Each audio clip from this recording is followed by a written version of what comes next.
Welcome to the Sharon Fitzmaurice podcast, where we celebrate the resilience of the human spirit. Please check out my upcoming events and my autumn program, where we will be continuing our mindfulness program for our online members community on sharonfitzmauricemindfulness.com. Thank you as always for following, subscribing, and sharing these amazing stories on my podcast, which you can find on YouTube or Spotify or all other podcast platforms. And now, on to our next guest. My guest today is Yvonne Reddin, a freelance journalist, travel reviewer, and PR expert who began her career at the age of 49 after 20 years as a stay-at-home single parent. Yvonne, it is so lovely to have you with us today. Thank you. And it's so nice to be on the other end. I'm being an interviewee instead of an interviewer, although I love interviewing people like yourself. I love stories and ordinary people's stories. They're the best ones. Oh, they really are. And many people said that to me before, why did you start a podcast? And one of the reasons was to share the stories like this, Yvonne, that, Yeah, people look at us on social media and think, should they have it all sorted and they have a great career and should they have a great life? And they'd look at you traveling around the world and say, hasn't that one got it great? But again, there is a backstory to all of us. And I'm very open and honest about my own story. And most of my guests come on to share their story. So again, it's showing other people that they're not alone in their struggles, in where they are in their lives, and that there is hope and we can be inspired by other people's stories. And again, it's like Ireland going back.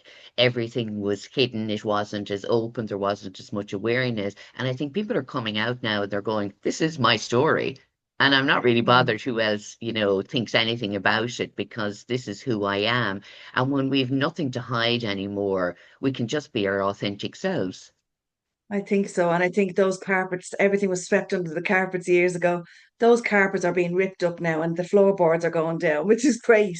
So all them stories, we were brought up in a time that it was just, shh, get on with it. You're either an accountant or you're going to do hairdressing when you leave school. I'm going back to the 1980s when I finished school. So yeah, there wasn't much choice there for us, not just for women, but just for us in general. And it was like, you have to do one or the other. Now it's like you can do whatever you want. You can create your own life and your own job. And that's what I had to do, later in life. I Mm. really did, much later in life. Yeah, and that's inspiration in itself. And I love it because there are so many women out there that have stayed at home with their children and they feel kind of like they're out of step or out of Yeah. touch with, life now and what can I do? And I'm saying we can do anything we want to do now that there is opportunities, but it's finding a passion and a purpose, which you've done and we're going to talk about. But let's go back a bit, Yvonne, because I like to kind of give the backstory, as I say, Mm. about everybody. So you were staying at home raising your children, but before that, and we were talking about, our own backgrounds and why we kind of do the work we do and why we love storytelling and sharing people's stories. And you had said that you had maybe a different start to some people in life. Do you want to share with our listeners about it? In terms of where kind of it all began, I suppose, how far do I go back? My Yeah. earliest career when I left school, I was a hairdresser. I trained to be a hairdresser, which I still do a little bit. I loved it. But I think that's where my love of talking to people began. If I go back to really look, when I was six, I was part-time working in Petermark when I was 14. I used to go from school straight to, we had to, we were bet. We had to have a part-time job. We had to work during the summer. Like my parents weren't strict, but they were adamant that we had to have a work ethic from a very young age. And it's really stood to me, for all my life so far. And I'm the same with my own kids. You have to. And I really believe in the power of apprenticeships. And that's what I did. My son's doing one now. He's 23 and he's doing an apprenticeship in plumbing. And he does know now, he didn't when he was younger, how beneficial that would be in his life. And my hairdressing took me off. I was qualified at 21 and I went off to Australia then when I was 25 and I built a lovely little hairdressing clientele over there with all the Irish nurses in Sydney. So they used to go up to Yvonne in Bondi Junction. She does all the Irish nurses, and it was just lovely. And I suppose that was where my love of stories and interviewing and perhaps journalism began there. But I mean, I didn't begin my journalism until I came back from Australia in my 30s. Wow.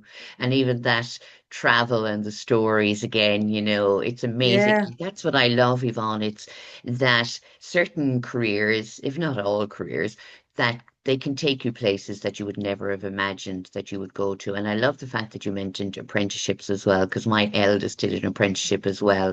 And he's now in Australia. And I cool. remember him going, "Oh, I'll never do this forever, and this won't get me anywhere." And again, in our youth, we don't think it will until later on. And Yeah, I said, if you have a trade or an apprenticeship under your belt, I said, you can travel anywhere in the world. It is just power. amazing. Yeah.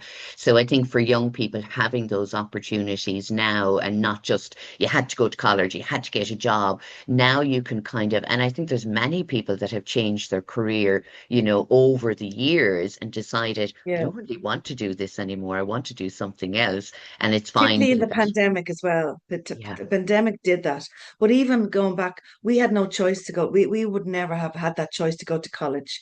I was the 1980s. My mother and father would never have been able to afford college. We were from a working class background, and they worked hard, and there was just the college fees were ridiculous. There wasn't like you get supplements and funding towards it now, and even that's cut back a lot now. But there was never a choice to go to college. So when we left school, that was it. You had to work, and that was it. So at least the kids now have a lot more choice. And a lot of the college is embedded into the apprenticeships as well. So they're getting both, which is brilliant, I think, because a lot of kids are not academic and a lot of kids are practical. So, I mean, I didn't think I was academic, but I did learn how to become more academic because of the journalism degree that I went on and did. But I have to say, I loved further education. I think it's the best thing you could ever say to people to do, to try, because that's where I began my journalism. When I came back from Australia, I just didn't know where to go or what to do. My head was all over the place. Mm, I came back because my parents were ill. My marriage broke down, and I had a 3-year-old son up in my mum's attic back home, living at home. I was like, oh mm, my God, in my 30s. I never imagined this. And I said, right, what will I do?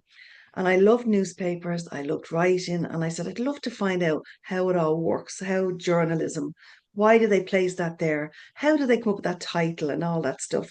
So I signed up for a further education course in Dunleary Further Education, and the teachers were the same age as me because I was in my 30s. And it was the best thing I ever did. It really saved me because I would have been in a very low place then, mm, trying to get back into life at home in Dublin after being in Australia for 9 years. mm, So for me, that was a very hard transition when I came home. And so that did save me, I have to say. Education, it really did save me all through my life. mm. That's Mm. really empowering to hear you say that because again, people might say, but Ari, I was no good at school really, and I don't know if I could go back I and do wasn't something. either. I didn't even get my leaving cert, and I could have. I just had no interest. Yeah. But I didn't pass my leaving cert, and I went on to get a journalism degree, the highest. I can't even remember now what it is, an honors degree. And then I went on to do two postgrads after that as well in my 40s. And if I can do it, you can do it. But it is about finding a course or something, a topic that you love. And I loved journalism. I really found my call in there. I couldn't have picked a better course when I was in my 30s. Wow, isn't that amazing? I love to hear Yeah. that. And I think for a lot of people that again, even with young people now when they're leaving school, they're not quite sure. Some are very certain this is the role they want to take, and that's Yeah. great. But most of the young people are not sure what to do. They're just wondering, what is the role I could do? And I'd say, how could you imagine your life in 5 years' time? And they can't, because they're kind of right now, isn't it? And, all of these things. But for you in particular, and coming home from Australia after 9 years with a young child in tow, and this is a completely different way of life for you, to go out and say, I'm going to start something new. It takes a lot of courage, Yvonne, doesn't it? Yeah, I had to. I had to do something. My Mm. confidence had just gone because my mother was diagnosed with Alzheimer's, a reason why I came home. She was only 63 when she was diagnosed. And then my dad got throat cancer 6 months later after I was home. He was diagnosed. So they both got these big diagnoses. And myself and my sister and my brother, I just felt, and my marriage broke down as well. So it was all meant to be. I was meant to come home then to help the family as well. Mm. I couldn't have stayed over there. My mother was in the throes of it, and it progressed very quickly. So I was glad to be home in that sense. But then I had to start all over again. I had Mm. built a life in Australia and I absolutely loved it. And I've always felt like that was a second home for me. And I will go back. I'm hoping to go back. It's 20 years I'm back this year. I can't believe it. But Wow. my oldest son was born there, so he's delighted. He has his dual passport, and Uh-huh. I'm hoping he'll go there after he finishes his apprenticeship, and then he has to finish that here first. I'm on his case, and he's Yeah. not going anywhere until he gets that done because they have a thing. The younger ones, they don't finish things, and you have to really push them. And my mother was the same. I was like, I'm leaving hairdressing. I can't wash hairs anymore. Because you're not. You stay there. It'll be worth it all in the end. And she was so right, And you just have to believe in your mother and what your parents are telling you because they Yeah. know. We've walked the walk, Sharon, haven't we? Oh my God. Yeah, I can hear me and you, Yvonne, Yeah, because yeah, I remember saying to my kids, and I said, God, I sound like my mother. But it was true because, again, they have lived experience and they can see, you can't just throw it all away, that you need to have something under your belt to carry you yeah, through until you have a little bit more secure foundation, and then you can choose and do yeah, something else. But yeah, for exactly. you, even coming back and starting something new, but having to go through all of that personal upheaval as well, with your Mm, mom and dad's diagnosis, your marriage breaking down, and having somebody else that you were responsible for in your son. yeah. How did you deal emotionally with all of that for yourself, Yvonne? Oh, I really struggled the first year, I have to say. It wasn't a good time. It was a very tough time. That was probably one of the toughest times in my life coming back because I just didn't fit in. And I always feel I never fit back in because I really embraced the Australian lifestyle. I loved it. And I loved getting up early and going running and in the beach. I'm a Pisces. I love the sea. Anyone who knows me knows I love the sea. And I lived beside the sea. So coming back to the dark, dreary mornings and unhappy people around me because of their jobs, it really took its toll. But it took me a good year and I moved out and got my own place for my son because I couldn't bring my son up in the house. My mother was getting too bad. Mm. I lived close by, but I was there close if I needed to be there. But I needed to get him out of that because she was quite aggressive as well and throwing things around. Not her fault, God love her. But I needed, and the course helped me get out of that hole that I was in. Because I was in a hole when I came back for a good 6 months or so. Um, the journalism gave me that outlet to write, and to learn how to put stories together. So I used to send stories off to Ireland's Own, I think published my first article. All these things but I still didn't know what genre of writing I was going to be in. And this was a career later in life. You were talking about that earlier. I never in a million years thought, as a hairdresser years ago, that I'd ever be a journalist. It was never something that I would have thought as a career, and so careers can pivot and change so dramatically. So anyone there that thinks they're in a job and they're hating it, it might not be forever. It's given you that experience, isn't it? I got my experience from life, and then I start writing about life basically years later because I had that experience. Sometimes you have to live first, and then you know then what you're meant to do and what you're meant to be. I mean, journalism gave me that lovely outlet to share stories, travel. That all came later on, of course. But living at home, that was tough. Yeah, it was tough. Mm. How I coped with it was through my writing and through the course. The teachers there were incredibly supportive because they were similar ages. I still keep in touch with one of them. And I think only for them, the power of a teacher. I know Dr. Katrina O'Sullivan Mm. mentions in her book Poor about the power of a teacher and and education. I know she clamoured for her education in Trinity. You know, I did. I found it hard to study. It didn't come naturally to me, but I did get into it because I wanted to be better and I wanted a degree and I loved a challenge. All my life is full of challenges. So the power of those teachers really helped me, like it did with Katrina O'Sullivan in her book, Poor. I only read that recently and it just had a profound effect because I could relate to a lot, not the Mm. poverty, but the education side and the power of a teacher believing in you, you Yeah. know, Yeah. and the effect that had on me. It did affected me going forward for sure. Mm. That is so wonderful to hear. And I'm sure if there's Mm, anybody listening and they're thinking about it and putting it off, and to hear that it's going to help them maybe feel encouraged, about moving yeah, forward.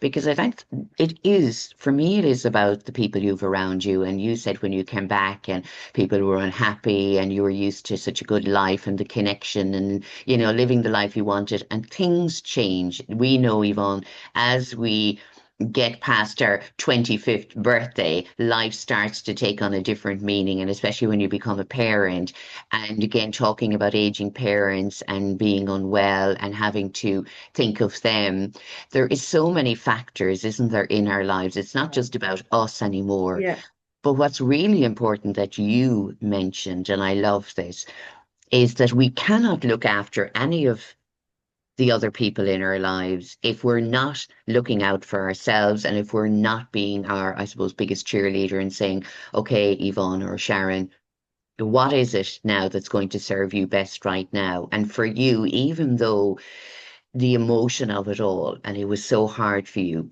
You found a pathway into yeah, recreating yourself and reinventing yourself so that you could have a better future for yourself and your son. And it was something that was keeping you grounded and you were learning new things and you had the support of the teachers, which was amazing. yeah. And that to me is if we don't take that step, if we don't take that Mm. step, even though it's a scary step sometimes, we'll never know, we'll never find out who we actually can become. Exactly. And that's it. I mean, I never would have envisioned my life the way it is now. And even before that, if people like me listen to this solo parent, I'm solo parenting 20 years on my own, mom and dad for 20 years. That's it. You know, I've three children. My oldest boy was from a marriage. My twins are from another relationship I had later on. But if people don't know where to start and they're a bit unsure about further education as well, and it is scary. I remember going in and sitting down the back of the room, terrified little mouse. And then I got taller and went up the front and I was asking questions and and it's about finding the right course. The community centres in every community is the first place to go. They will help. They are brilliant and they're so underestimated. Go into any local community centre, sit down and ask to talk to somebody for some guidance about courses. Do something there even for, just for the social interactive Mm. side of it. Because I was very alone as a single Mm. mom. No one gets it really, only other single mothers. They Mm. don't understand it really. Even family, they helped, but they don't understand it, the financial side as well. I mean, I won't even go there. That's another side, But start at, if anyone's listening to this, as I said, go into the local community centres and ask somebody, can I talk to somebody? I want to do something, but I'm not sure where to start. And Mm. even just begin there, and they're everywhere. And when I did a course later on in life, I want to teach creative writing classes. I wanted to go back to my community centre, and I did, and I started there. But then the pandemic hit, Mm. and that was gone. But I did want to give back because I felt that's where great things can happen in the community centres, Mm. before, and they can help you with the further education. And then from there on, they can help you go on to college. So it's like it's like a domino effect. Mm. But begin community centres, begin there. If anyone really is listening to this. Oh, I love that. And it is those simple steps. It's just asking the Yeah, question first. that's it. And ask And for help. Ask for yeah, help, guidance. What I love this. What's your passion? I don't know, but I kind of like doing this. Well, there you go. Let's look for something in that side. Because I haven't got a business brain in my body, Sharon. I don't know about you, but mine is creative. And blending business and creativity was the hardest part for me in Mm. business. And I had to go and do a course, another one in UCD Innovation Academy. And that changed my life. It was the best course I could have ever done. And if anyone is looking for it, it's a postgrad. It was amazing. Dr. Lolly Mancy, I don't know whether you know her. She Yeah. was the course facilitator. It was just incredible. We had to do projects together. We had to learn to work together. We had to come up with projects. We were helping businesses, real businesses, on this course with what we were coming up with. It was an amazing course. It's in innovation, UCD Innovation Academy. So I learned then how to blend the two. Wow. And it UCD Innovation, and it was the postgrad in innovation, business, and entrepreneurship, and it was under Dr. Lolly Mancy. She has gone on to do incredible things now. She's still involved at UCD, but she is a powerhouse. If anyone, and she's very involved with AI and how that's evolving in our lives, and how that can be a positive and a negative. There is positives too.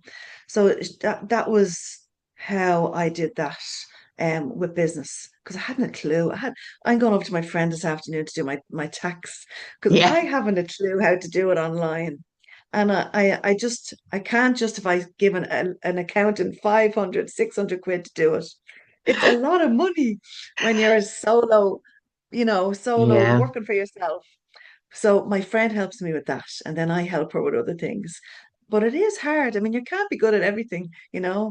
I mean, a lot Yeah, of journalists definitely. will tell you they hate maths, and I hate maths and things like that. Journalists are good at writing, but not maths. I hope all the journalists don't mind me saying that. No, I think that's great. But I think that's really the important thing, even the support from your teachers going on, Yeah, and having support in, even that kind of team setting where you're working together in yeah, projects as well. And again, yeah. it's just like you said, we can't do anything on our own, even if we are No. solo business people. We still need support from outside sources. We need to learn how Mm, to do certain things because, yes, we cannot do it all and we can't be good at everything. And I suppose for me, when I started out my business 17 years ago, Yvonne, I wasn't thinking of it as business. I was thinking about I want to do the work that I want to do and I want to help people and I want to go out and do all of these things. But the business side does come with it. And that is yeah. the challenging part. But again, if you get the best support around you. And again, if you don't know something, ask. So for me, it's always Mm, saying never feel silly about asking the question because exactly. it's worse because somebody comes back and say you never did that. Well, I was afraid to ask. Yeah, Just I ask the know. question, ask it out loud, even if it's good like that, starting out and going back and saying, Mm. I'd love to do a course, but I have no idea what Where do I courses. start? Yeah. Yeah, where do I start? Yeah, And even absolutely. ask people. I don't mind. People want to message me. I have no problem helping, because when I did decide, when I came back from Australia, I did my journalism degree. I qualified just before I turned 40. And a couple of months later, I had started a new relationship and I was pregnant with twins a couple of months after I graduated. So I never got the chance to go and work in a newsroom, in a journalist environment. It was like, what was the heck? Well, and I did 5 years of studying. But look, this is what happened. And I never knew this was going to happen or have more children. And I had twins at Wow. age 42. Wow. And and the partner, he was gone when they were quite young. I Mm, knew it wasn't going to last, but sure, what can you do? These things mm, happen. It was a different partner. I had a new relationship, but I had twins at 42 years of age, just done my degree, and I was like, what the hell did I go through all that for? And I really struggled in college, yeah. in big college, going to do like the level seven. I really struggled and I had to get help and was in the library, asked the tutors for help. And had to repeat exams. It didn't come naturally. It is tough. It's Mm. much, much tougher. But I needed that degree because I wanted it and I Yeah. wanted that. That was another challenge. But Mm. then who knew? A couple of months later, I'd be at home in the throes of twins, and all that life that I planned for myself Mm. had gone for a while. But at that time, I thought, right, that's it. My life is over. Twins and an 11-year-old to get into secondary Yes. school on your own. People around you don't get it all really. Um, I went from one to three children like overnight. But that was a huge, Mm. I just couldn't get it was so hard to get used to it all, and it really was. I was in a baby bubble then for 5 years, and I did suffer with my mental health. Mm. There's no point in saying I didn't. It was the toughest thing I've ever done in my life, and I didn't sleep for years. I sleep great now, but it was a struggle. It really was. And look, they changed my life, and they're amazing now. They're 11 and my son is 23. But when you're in the throes of it, I'd love for anyone listening to this and they feel like completely, bereft and lost. And it doesn't stay like that. It will get better. And I wish somebody would have came along to me and said that to me. Hang in there, Yvonne. It'll be okay, because I kept saying, I wish it was 5 years on, I wish it was 10 years on to Mm. get out of the hole that I was in, because you're just caught up in getting through the day, really, isn't it? Yeah. The last thing on your mind is working. And I don't know how people expect you to work part-time or work full-time with kids, with three kids. When you're on your own as a solo parent, you've got to do everything. So Mhm. it's impossible. It is impossible as much as you want to. I didn't want to be at home, but I had Yeah. to, and there was Yeah. no choice. There was no childcare, no one coming in at 5 o'clock to make the dinner and take over. You were the one doing it all. But just anyone in that at the moment, just hang in there. It will change and it will just to hang in, and I think, and I'm glad I hung in there just by a thread. Yeah. But 5 years when they started school, I did that course that I mentioned earlier in UCD. They went back to college school and I went to college. So I did it at night time with the help of my sister and my friend that minded the kids at night time for me. Yeah. So I could get this other degree, other postgrad, because I knew all these postgrads, they never go to waste. Anything to do with college and education. You don't know why you're doing them at the time, but it'll all make sense maybe in a couple of years later, and it Mm. did. So that was what happened to me. I had to wait another 5 years. My whole life is waiting. I feel like it's just wait, Yvonne, just wait. And if you wait any longer, you'll be bloody 65, 70. Like you just have to take the bull by the horns. And I did that then at age 49 in the pandemic. Wow, that is amazing. It really is. And you know what? I always say that like life comes along and there's lots of bumps and challenges along the road and we sometimes fall down those potholes, Yvonne, Yeah, and we feel like we'll never get out again. But you're yeah, proof of that. And yeah, I know myself in my own life it is you feel like you will never get through something. And now when you're sitting here and you look yeah. back and you think, how did I actually manage that? How did I manage it? And how am I still here? Yeah, Intact and yeah, okay. But yeah. it's all about the people around you, Sharon, I think. Mm. My friends that I had when I came back from Australia aren't the friends I have now, unfortunately. And I always thought they'd be my friends for life, and they were for 20, 30 years. But as your life changes, so does your people Mm. around you and your comrade, you're not your comrades, but like your people, your friends do change and your colleagues. It's funny, isn't it? Like I Mm. always thought I'd have friends. Sometimes they just don't understand your passion and your goal. So you've got to find those people, find your tribe. That's the way Yeah. what people say, but it's true. You've got to find them people around you that go, that's a great idea, and not someone who's saying that's stupid, Yvonne. Yeah. What you do that for? Don't listen to them. And if you have to, you've got to get rid of them, Mm. because they don't get it. And I mean, sometimes it can be family that don't understand your career and what you're doing and your passion, and that's okay. They don't have to understand it, but you do need to find the networks that get what you're doing. And there's Mm. plenty of them out there. Even on LinkedIn is Yeah. LinkedIn was the best thing I ever did. And my friend advised me to go there. She's an entrepreneur, Wendy Stunt. Get on LinkedIn, network, start, linking with people. And I did. And I have to say, LinkedIn is a powerful platform for Mm. work and for people, for finding people. Yeah. Um, big recommendation to anyone starting out. Go on LinkedIn. It's become very social, a very social platform as well. Yeah, one time it was really just the professional talk, Yeah, and corporates. It's not. It is and yeah, it's not though. Yeah. yeah, You can that's even the yeah, corporates want to be more a bit of social. Do you know what I mean? they do because again we're all people behind Yeah, the names and the exactly. corporate titles. And yeah, when I joined it years ago I was like, oh my God, they're all so yeah corporate and whatever, but it has evolved and changed, Yeah, and I have seen that, and I've met so many amazing people all around the brilliant. world, and like that loads of people from different places in the world have Yeah, contacted me and said, I saw your podcast, I'd love to come and chat with you. And I'm going, imagine somebody that's in America, in a different powerful. time. I just think that is so powerful.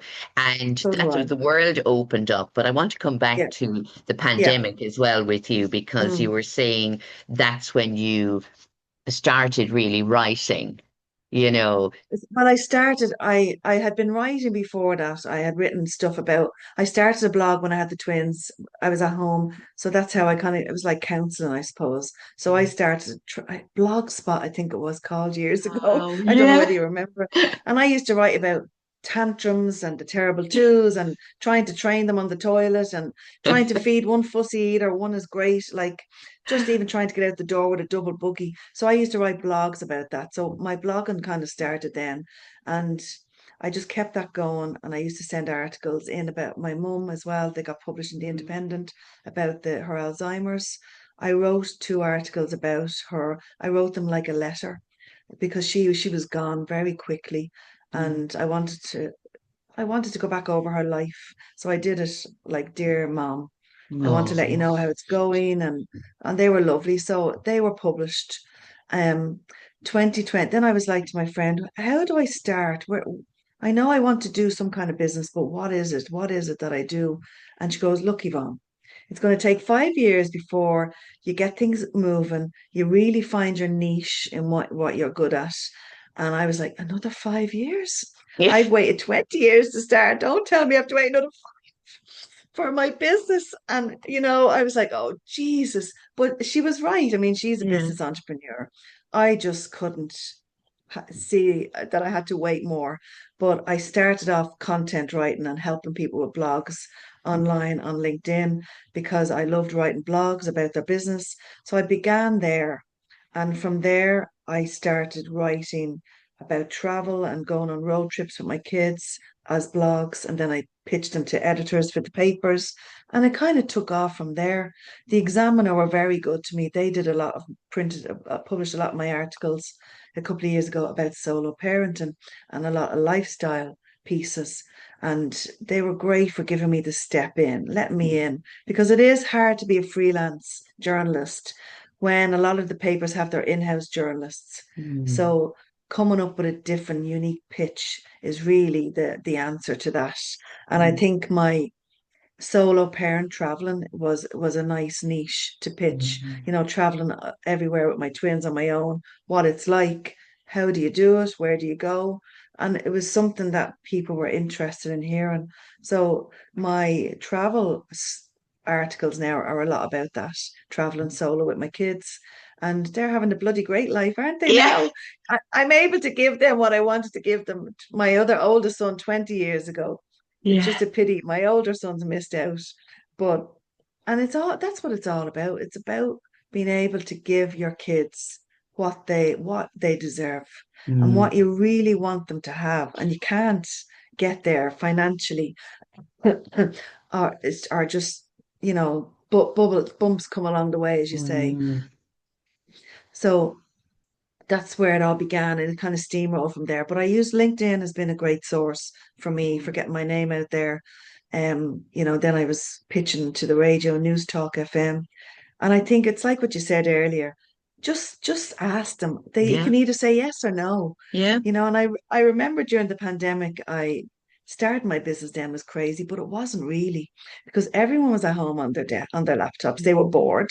So I started this interview series, which then became a book, and it was called Talk, Learn, Connect. Yes, And yes. it was 38 people I interviewed, 5 questions, how they pivoted, what they did, and one of the ladies was, and I don't know how I got this, was just pure fluke. Nellie Olson from Little House in the Prairie. Ah, I actually interviewed her. Like here's a girl from Ballybrack, little old me. How did I get to interview this girl? But it just happened, and I persisted with it. And I met her through Samantha Kelly had an event on, and she was at that. I got in touch with her agent, but she thought it was a video interview, and she was there. It's a video, and I said, yeah, it's both. So I actually got to speak to her on like this on Zoom, and I was gobsmacked how this woman was talking to me. But like that, they're people. They're normal people. They go to the toilet. They sleep. yeah, They probably pick their nose. They fart yeah, the same. They do the same things that we do. So they're looking for people like us as well that want to talk to them. But that was a real highlight for me at the beginning. And I think that kind of spurs you on. Come on, keep going, scale and scale and scaling all the time. I'm yeah, always looking for ways. Where can I go next? yeah. What can I do now next? I'm Mm. after getting there. So where can I go next? So that's what I'm thinking at the moment. I But I love love that. writing my articles. I love the traveling and I missed it so much because when I was at home with the kids, I couldn't travel much really, it was too hard. And Australia, I loved Australia traveling. I'd been to Thailand before that, and I was overwhelmed by what was out there when you got in the plane. I couldn't believe this world was out there. And I get excited getting going into the airport, Sharon. I Yeah. love going in. People hate it. I love it. I'm in the airport all excited and I'm the duty free looking at the boards. The kids are checking the boards. It's the excitement is back, Mm. which is I'm delighted that it didn't go, it didn't diminish over the No. years. It actually got more. I've got a real fire in my belly. Even still at 54 years of age, there's Ah, still a lot to do.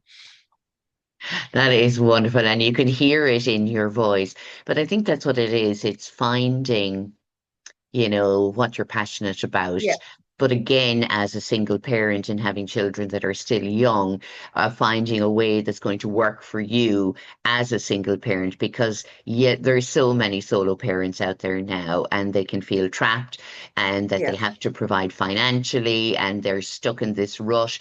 But as you said, exactly. education is how we can empower ourselves. And it Yeah. may not be for immediately, it could be for 3 to 5 years down the road. But if you give yourself that, Mm, again, that foundation, something in the pocket, it's like putting it away and it will, everything that we ever learn yeah. is going to stand for us. I used to say that years ago, like you, I didn't go on to college. I did a secretarial course after leaving cert. And I was like, when am I ever going to use Yeah. any of this? And when I went to write my first book, those typing skills were exactly what I What you needed. needed. Yeah. Yeah. So I laugh now and I think about everything that I've done over the years, just like you, Yvonne. And I said, I'm using all of Yeah. those skills in one way or another, even in this role now. So nothing is ever wasted. And No. as you said, even with your hairdressing skills, I'm sure they come in handy I still. still do the old hair myself. It's gorgeous. It's lovely. But I love having my hair done. It is something that I love. I love to have my hair done. That's my thing. My hair, my lipstick, and I'm happy. My red lipstick. But if people still aren't ready to start and work, but they can still do a little course online or a little course at the Mm. community center. They can get things started. Do you know what I mean? And then their kids Yeah. go to school at 5. Then they've a bit of experience that they can put in their CV there already done. You don't Mm. have to wait and not do anything. If you can manage, if you've got a laptop at home, you can be anywhere. So look at us here. You're in Galway, Yeah. I'm in Dublin. Yeah. And I had to create a job that I could do at home, and that was perfect for me. On my laptop, and I can email people. I could do my interviews. So it is about thinking outside the box as well. How can I make it happen from my environment with the kids that I can collect them from school because I had Mm. nobody to do that. So I Yeah. had to be available, and I could only work. You can't go into a job and say, look, I have to go one to collect the kids. Well, you won't get a job, it's impossible. And I don't know how social welfare, they don't understand that.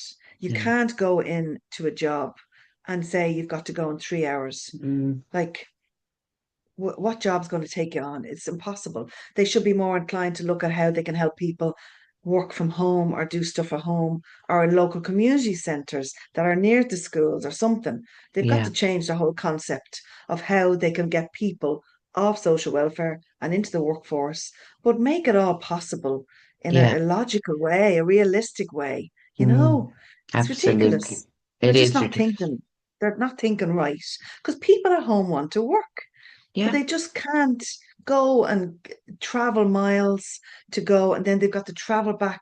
It's exhausting, and Yeah. it's too much having to deal with kids at home on your own, and then the oh no, Yeah. it's not. It's people would say to me, but it's the social side that you need.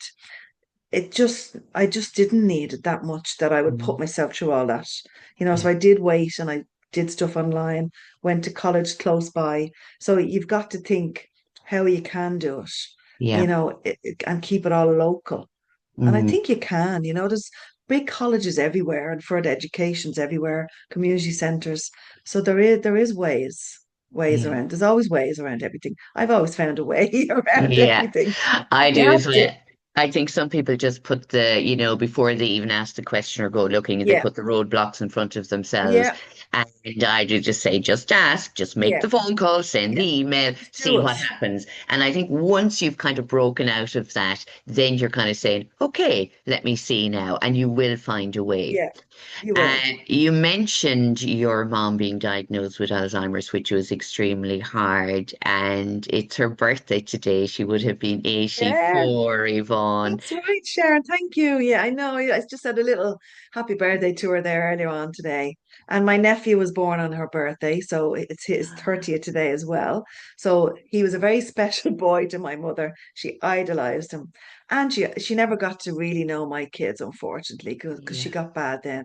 So that Mm, was unfortunate for my children because she would have loved them. My dad passed away recently as well, very mm, suddenly. And it's a really funny feeling of losing both your parents in completely different ways. And you feel like you are an orphan. You mm, feel a bit lost for a little while, it's a funny feeling. And I did kind of slow down there for a little while after he died and getting back into things now because it was such a shock. Yeah, it was a big loss. It is a big mm. loss losing your parents, you know Yeah, yeah. depending on how active they are in your life. My dad was very independent and he did the best he could, from his era. He wouldn't Mm, have been hands-on, but he did the yeah. best he could, I Yeah, suppose. yeah. Mm, And when you said that, because I remember I had a client years ago, and like that, she had lost both parents and she had no siblings. And I mm. remember her saying, who are my people? I It was like know. she had That's lost, hard. oh, it really was hard. But it's again something people don't talk about, that just as you said, you feel like an orphan because now Yeah, there is no parents around anymore. And I know that eases, as the yeah, years go on. But I remember that time sitting with her and that feeling of complete loss in her life. And she had nobody else, she had no family of her own, no siblings. yeah, And they're again very distant relations, and there was that feeling of completely aloneness in her. And again, that's what I said, we never realize what other people are going through, and that we can look at others and think, sure, they've got it all, sure, they're fine, and da da da. But yeah, it's again, for me, it's that stopping and asking somebody how they are, but really listening. That's mm, why we love the stories, Yvonne, because yeah, I love to get all the details. I love to yeah, hear the ins and outs, not exactly. just, yeah, it's not just about, Everything's grand. When I used to go out with the kids in the double buggy, I'd go to the park, right? I'd probably have my pajamas on me and I wouldn't have known because I was so demented from lack of sleep. And you go down and ask the other mothers there, they look wrecked as much as I look like an extra from The Walking Dead, And I'd say, "How are you?" "I'm grand." And I wrote a blog about that. If I hear anyone saying I'm grand, I'll strangle them because they weren't grand. And I said, "Well, I'm absolutely knackered." yeah. And and what's the point in saying that you're grand when you're not? Just talk about it. Like Mm, grief as well. Talk about it. You don't have to be alone. There's grief, counseling groups on Facebook. There's community thing, probably stuff in the community for people on their own. There's a fabulous book. I remember it just prompted me there. of Eleanor Oliphant. Have you heard of that? No. Oh God, it's about loneliness. Oh my God, I'm gone blank. I'll find out and I will. Yeah. Eleanor Oliphant. What happened to Ella Oliphant or something like that? I read it a couple of years ago, and it's about somebody who's very lonely, who works and goes home, and she's a lonely life. And I won't say what happens. It's Mm. written amazingly. It's a fantastic book. And the power of books as well, Sharon. You Oh. know, I love books as well. My Mm. whole PR kind of agency is helping new authors, and I love it because and the independent books that are published now, you know, thank God they are published. There's a lot of them there that would never see the light of day if you were waiting for traditional Mm. publishers and agents to pick them up. And some of these books need to be written. And if they're written well, they are brilliant books, you Mm. know, and I love the power of a book. And that Eleanor Oliphant, come on, I can't remember. And that had a really profound impact on me because I think I had felt that loneliness and Mm. solitude of being a solo parent. And I still do. You know, you're still on your own no matter what, even Mm. when they get older. You Yeah. know, that my twins are 11 now, my son's 23. It still can be lonely, but I don't mind the loneliness. And the pandemic really didn't affect me as much as it did other people who were out socializing because I was so used to being on my own. I actually didn't mind it. I did Mm. mind the fact that the kids were home from school, but the whole isolation thing that people were going on about, I think Yeah. that really affected a lot of people who socialized a lot. I hadn't Yes. socialized in years, you know. So the Mm. pandemic was a funny one. It had a lot of positive effects as well, with people starting new jobs and new Yeah. professions. It's incredible to see how they've grown as well Mm. since 2020. A lot of them have lasted. You know, a lot of businesses didn't. But, Mm. you know, it does make you go into that fight or flight mode, doesn't it? Like I have to think, what can I do now? And I Mm. think being a parent and a solo parent, you have to be the same. You've got to think on your feet. How am I going to get out of this? And there is a way out. There's always a way out. Mm. Always. Yeah. I think that's a really important thing to remind ourselves, even, Yeah. Yvonne, isn't it, as we're sitting here, that again, in those times of the darkness and struggle, Oh, that you feel yeah. like as you said, you're never going to get out of this. But again, we Yeah. look back in hindsight and say, you know what, and this is what this podcast is all about. It's celebrating the resilience within all of Mm. us. And we have so much strength and resilience because, as we said, as we go on in years, we face many more things like that with our children, with our parents, with finances, Yeah. with relationships, career Yeah. changes. And that's part of living, isn't it? It's part of the experience.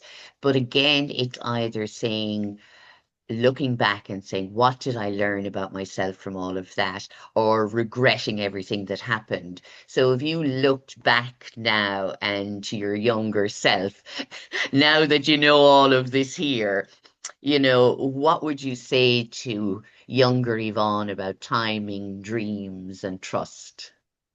I would tell her to hang in there, Mm. even going back to when I was 17, 18, you know, when you haven't a clue and you're going off the rails and you're out drinking and whatever you're up to. I think I would say to her not to socialize and drink as much and try and be a bit more cleverer, but you know, I probably would do the same as what I always did. Just to hang in there and don't think that things are going to stay the same. It won't. I think that's the biggest thing through my life. When I was very young, I used to think, oh God, you know, you wake up with the fear, or you wake up and you've had a falling out with your friend, or and you think the world is falling apart. You've had a fight with your mom, or you've Mm. broken up with your fella. It's going to be okay. And you are going to be so proud of yourself when you get older Mm. because you're going to be doing amazing things because you've made them happen. You've got to make them happen yourself. No one comes knocking on your door going, come on, you're going to have this gorgeous career. You've got to go out and work hard for it and fight for it and learn and educate yourself. I think and just keep going the way you're going. I think the travel thing is going to explode for you when you're older. And who would have thought I would have had this life? I've traveled so much already this year, Sharon. It's just been incredible. I'm just like, I keep saying, thank you, thank you, thank you. And I've manifested, I did manifest a lot of what's Yeah. happening now. I have a vision board. I'll tell my younger self, make them vision boards when you're younger. I do one every year in January, and I put it up in front of my off in my laptop in my office. And I keep looking at it and I keep going, okay, I've done that, tick that. They work. I am a real firm believer of vision boards and Mm. manifestation. I think it does work. It Yeah. does. But again, 100%. it's about the energy you give to something, isn't it, Yvonne? Yeah. So when we really want something, but we can't see it just yet, Yes. I always Yeah. say, just think about your child self. And one of the things is we had no money growing up either. And I would Yeah. visualize a Mars bar sometimes because I thought that was the nicest thing in the world, but we could never afford a Mars bar. But I could nearly taste it when I could imagine it. And that to Mm, me became powerful. It was like, what does mm, something feel like when you mm. imagine it? So if there is anything out there in the world that I've ever wanted to do, I could see it in my mind first. I could feel like, what would that feel like if I was doing it?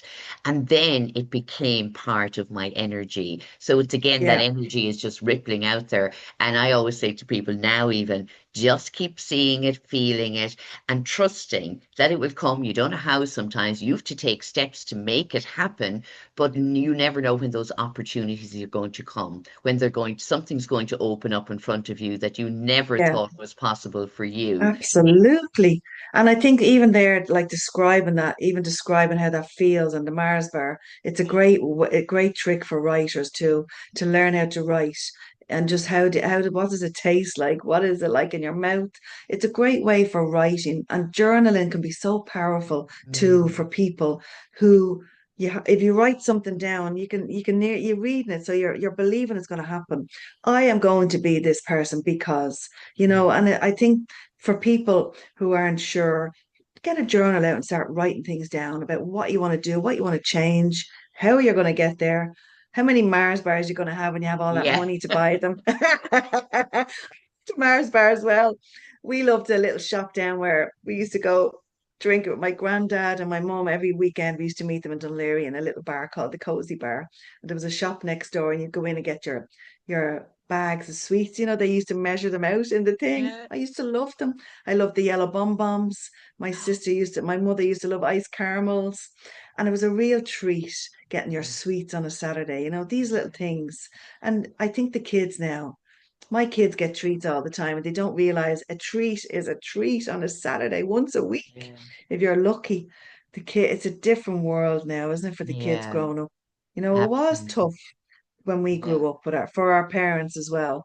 I'd Mhm. say, and it was a horrible time. The 80s were awful in Ireland, and it wasn't a good time, Yeah. politics, and the world has changed. Ireland has changed a lot, Mm. even the culture of Ireland has changed. Yeah. I hope it doesn't diminish, but that's another Yeah. conversation for another time. Oh, definitely. And I think, you know what it is when we talk about that, and even if I'm talking about it, I still am blessed to have my mother. And she Yeah, always says the 80s, they were so, so hard. I mean, we'd tough. nothing. She Yeah. said nobody had anything. And I said, how did we ever survive everything that we ever went through? And that's, I think, testament to even your story, Yvonne, is that we can survive these Mm, worst things and worst times and thinking we'll never get through it.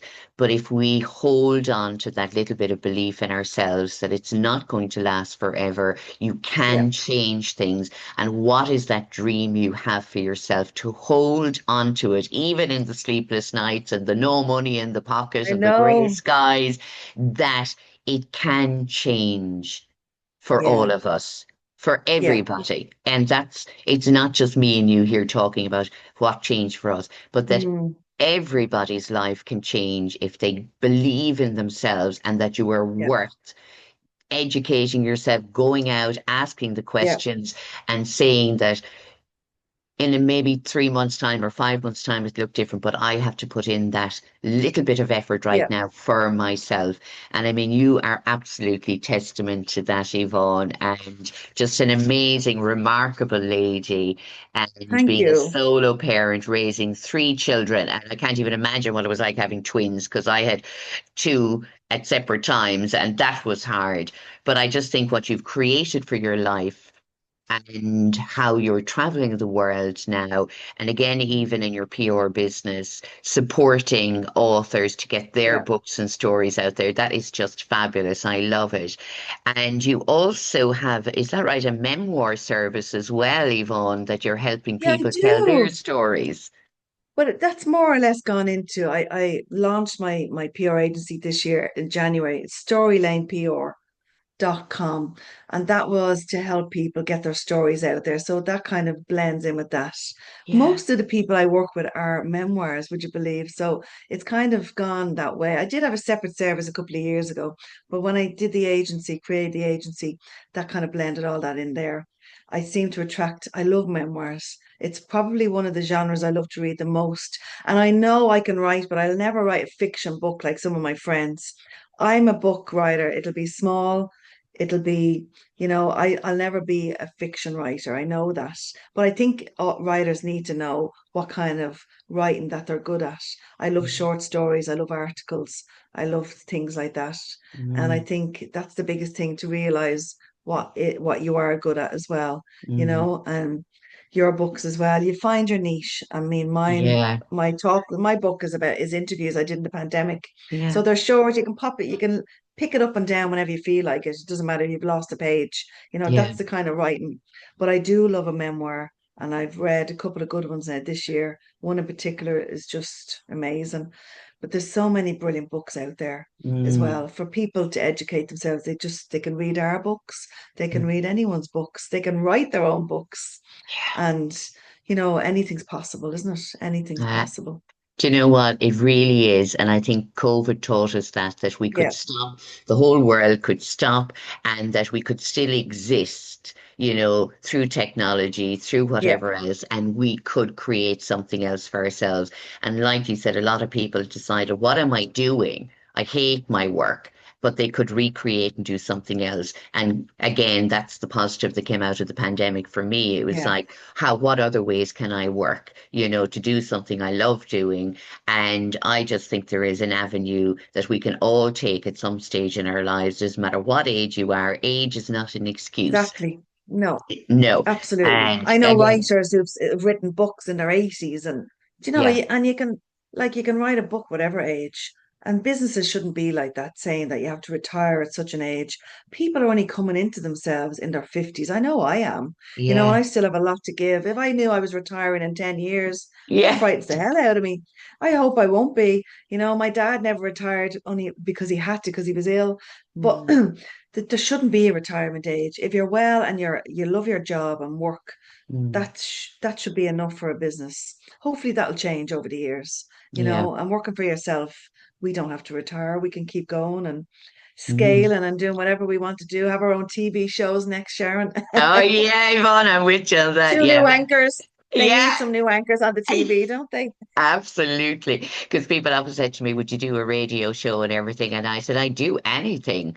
I do Yeah, anything just to experience it. It doesn't mean I'd be any yeah. good at any of these things, but But I just think to it's try it. to try Yeah, it. And I think that's it now. I think, and especially in our 50s, it's kind of saying, I'm not afraid to try new things now. yeah. Because again, how do we know, Yvonne? We might love it. We might be great at it. And a And if natural you, at it. Yeah. yeah, yeah, So I think why just try exactly what you say. Try it.